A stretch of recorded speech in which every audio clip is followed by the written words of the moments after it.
9 दिवसीय श्री राम कथा। भगवान श्री राम का जन्मोत्सव मनाया। श्रद्धालुओं ने भजनों पर किया नृत्य।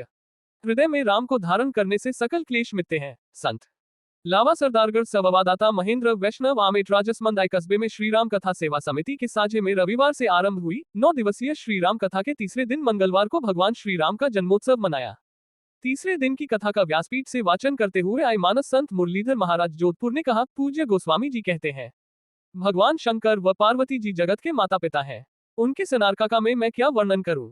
गणों के साथ भोलेनाथ कैलाश पर विराजमान है। धीरे धीरे समय बदला। प्रथम संतान कार्तिक मुनि का जन्म हुआ, जिन्होंने देवताओं का नेतृत्व किया और तारकासुर नाश किया। दूसरी संतान गजानन जी। संत मुरलीधर ने कहा कि यह हम सबका सौभाग्य है कि हम एक साथ मिल बैठकर श्री राम कथा का श्रवण कर रहे हैं। पहले संतों के आश्रमों में ही कथाएं होती थी। धीरे धीरे समय बदला और समय के साथ ही कथा समाज आदि में होने लगी। उसी के परिणाम स्वरूप हम और आप कथा का श्रवण कर रहे हैं। संत ने कहा कि जीवन धन्य जगत में जन्म लेना सार्थक उसी का है जिसने जन्म लेकर भगवान को पाया है। जिसको प्रभु से प्रेम है, प्रभु से प्रीति है। शंकर जी से बड़ा राम जी का प्रेमी कौन हो सकता, जिसके लिए सती व्रत नारी का त्याग कर दिया अपने आराध्य इष्ट के लिए। पार्वती भव अवसर जान गई शंभु भवानी।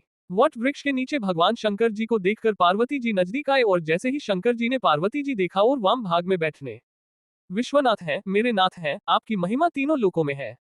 अगर मेरे को सेविका दासी मानते हो तो मेरे अज्ञान को हरो।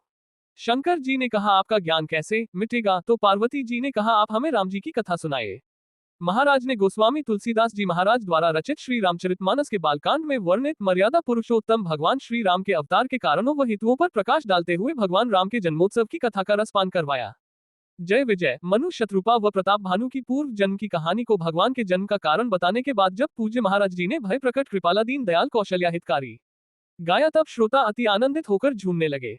अवध में आनंद भयो, पर तो पूरे पांडाल का माहौल देखते ही बनता था।